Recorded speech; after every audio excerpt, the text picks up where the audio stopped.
Welcome back to Life with the Lyles.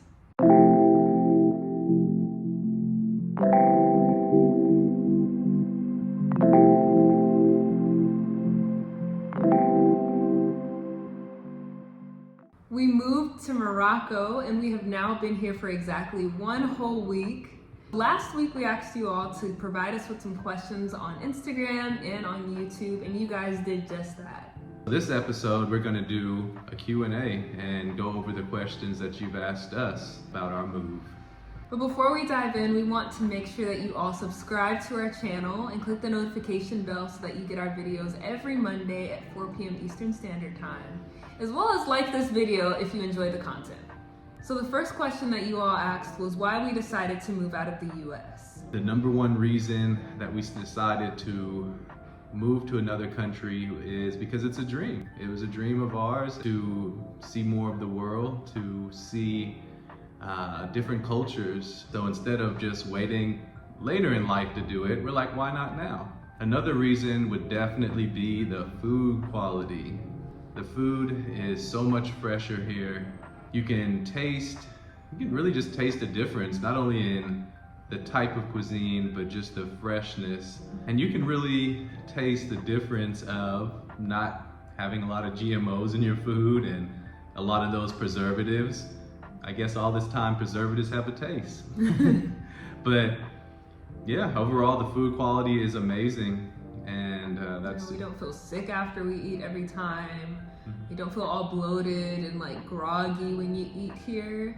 And so that was like a big reason why we're like, we gotta get out of the US. Another reason we decided to move out of the US was because we wanted to be able to potentially raise our children abroad. Plenty of other countries have a culture that is very community centric, very community minded.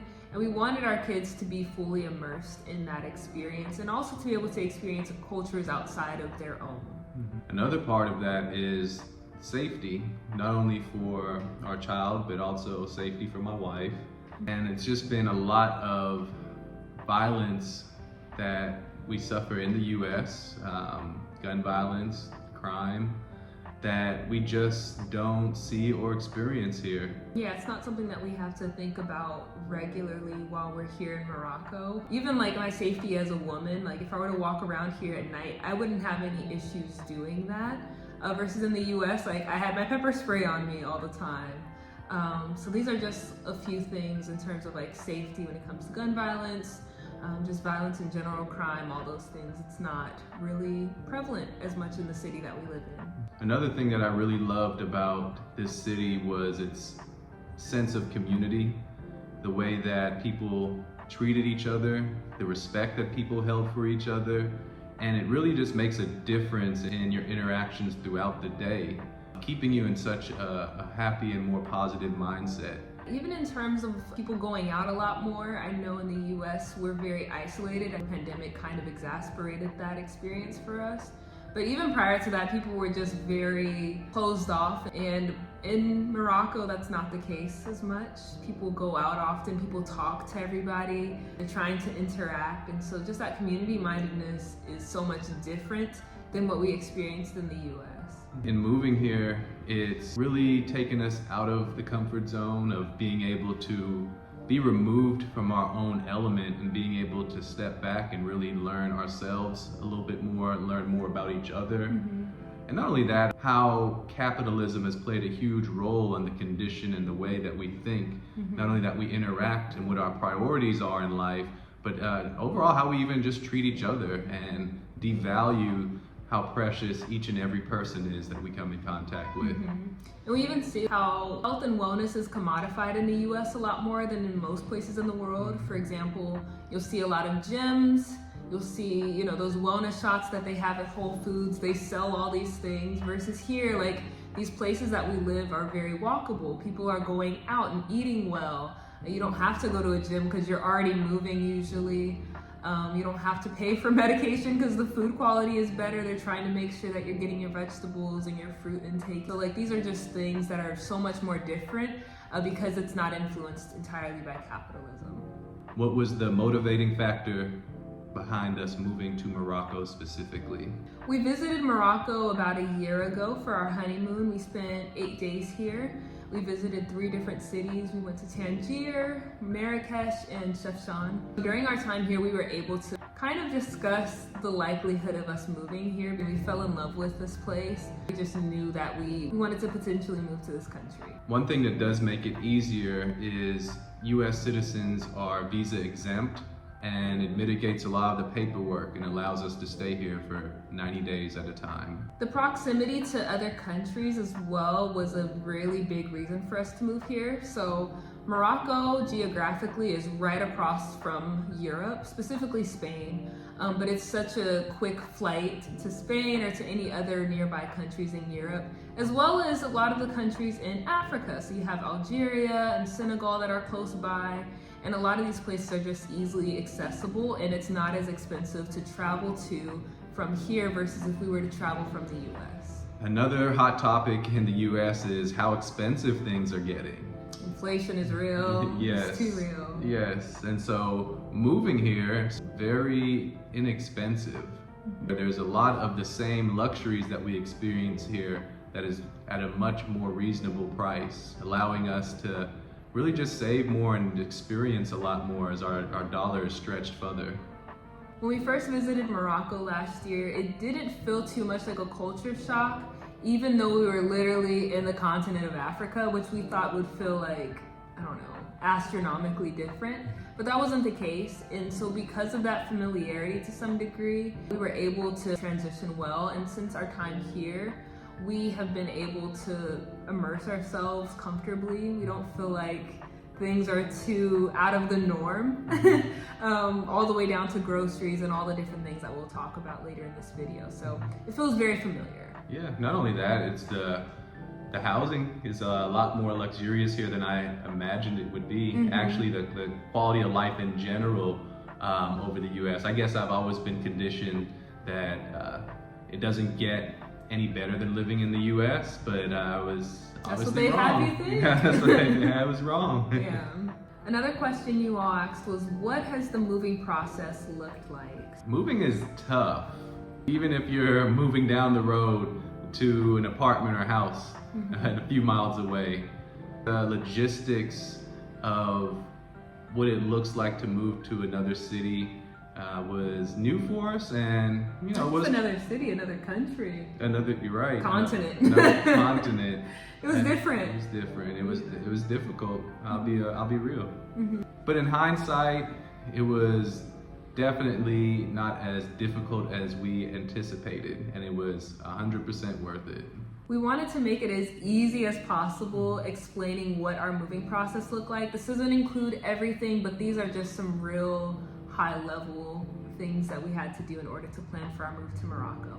The first being figuring out what country or city we wanted to move to. So we knew that we wanted to live in Morocco, but we needed to figure out which city specifically attracted us most and was most livable. At the time, we were not pregnant when we made this decision, but being pregnant now, we had to think about schooling as well as the communal aspect, it being a safe place to raise a child. So these are just a few things that we had to do some research on just to make sure that we liked the city and the country that we were going to be living in. The next part of the process was selecting a date.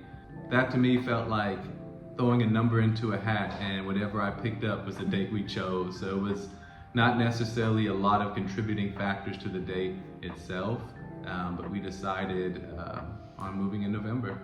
So the next thing was talking to a place of employment. Both of us work remotely, but particularly me, the last company that I was at, I had to have a conversation about whether I could even move abroad, because there are some companies that require you to be within the United States. Fortunately, the company I was at allowed me to be able to work from anywhere. Working remotely is something that you do have to kind of have that conversation on. Can I work from Europe? Can I work from Africa? Is it feasible? Is the Wi-Fi good? All these different things, just to make sure that you can still work. The next piece of our moving process was saving money. So we had to be able to create a budget to understand how much money we would be allocating toward this move.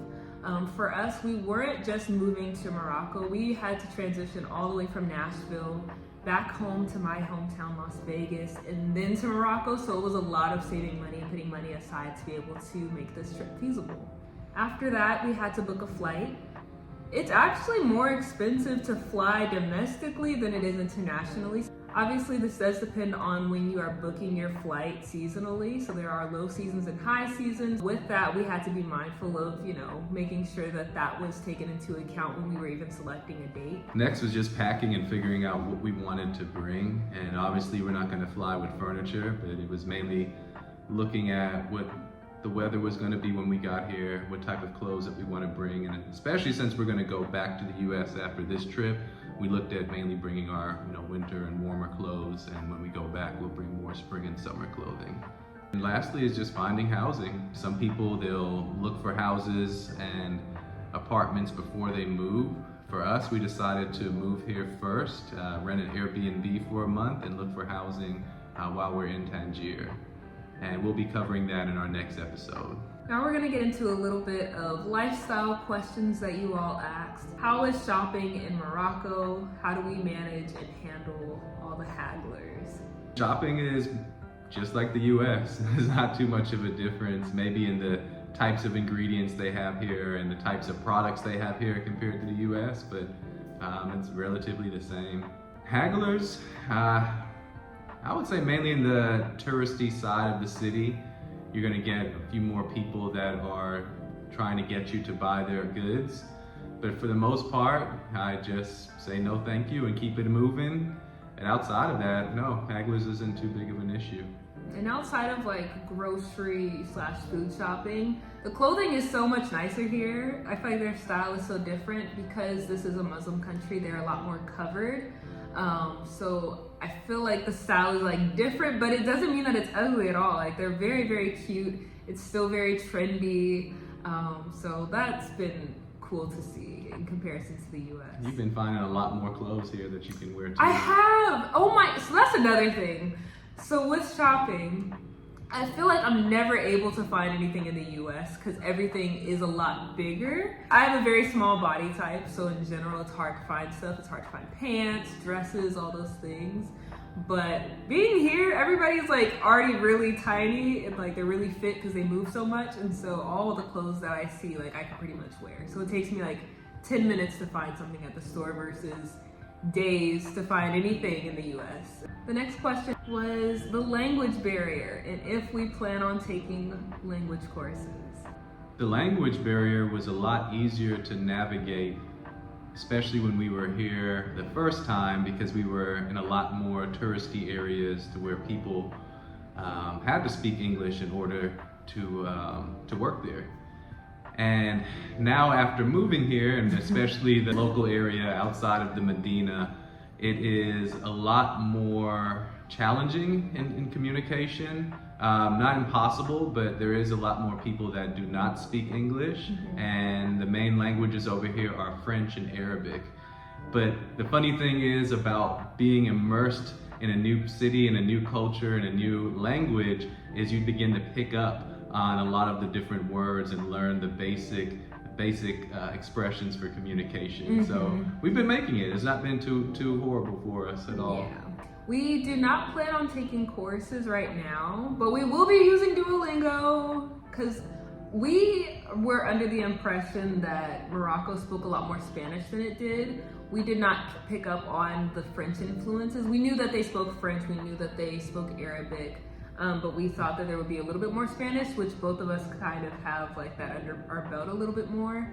But predominantly people are speaking French, so yeah, that'll be a learning curve, but it won't be too bad. We're already picking up on some things. Yeah, so if you're from Morocco and you're watching this video right now, hit us up, help us out. Yes, please.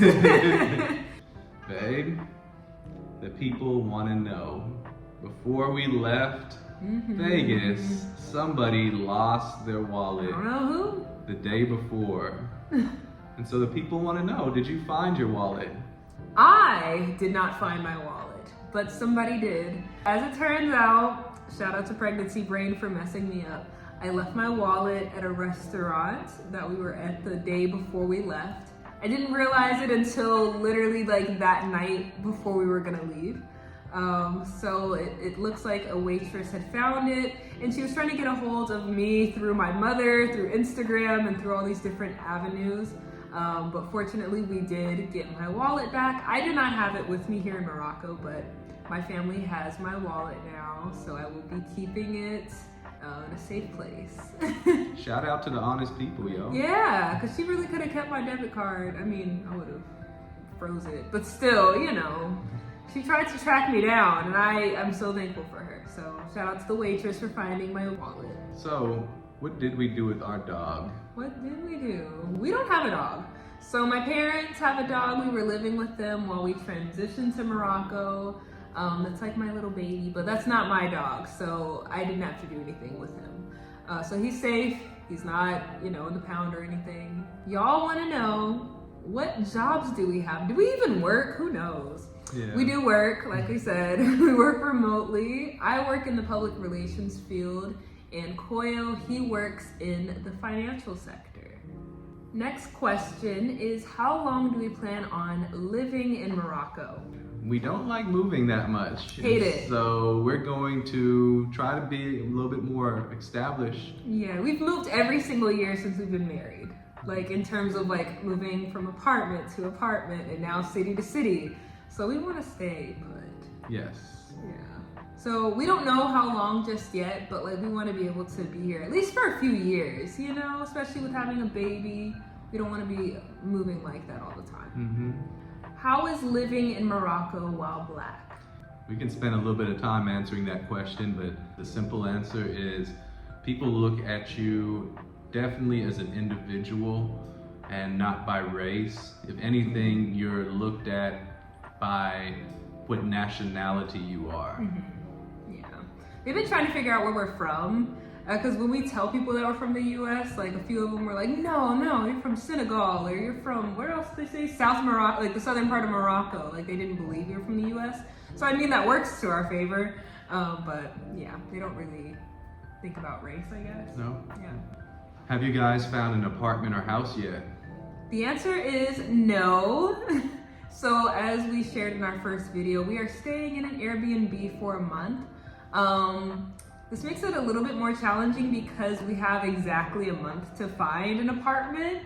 And so we're looking for like obviously a short-term apartment while we're here in Morocco, but also when we come back next year, we want to be able to have a place to stay. It's been challenging but exciting. So we're going to do a whole video on that next week of our apartment tours, everything that's gone into looking for a place for us to stay. So be on the lookout for that video next Monday. What has shocked us most since moving here to Morocco?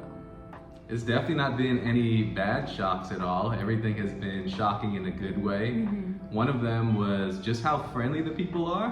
When we first moved here, it was just like, I was taken back a little bit, like, wow, you know, you really would go out of your way to walk all the way down the street to show us where a store is. For no money? For no money, and to just stop what you're doing completely. Yeah. So yeah, the kindness of the people. Next is just the food. It has been so delicious. I know I keep talking about the food, but it deserves the time that it gets. So would we recommend moving to Morocco? We say absolutely.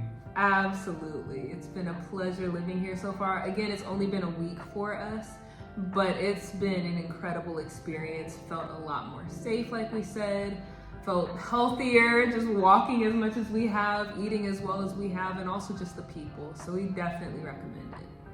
Thank you all for watching this video. That concludes this Q&A for today, but we're gonna do plenty more in the near future. In the meantime, make sure you subscribe, turn on the notification bell, as well as like this video if you like what you saw, and we will see you all next Monday. Peace.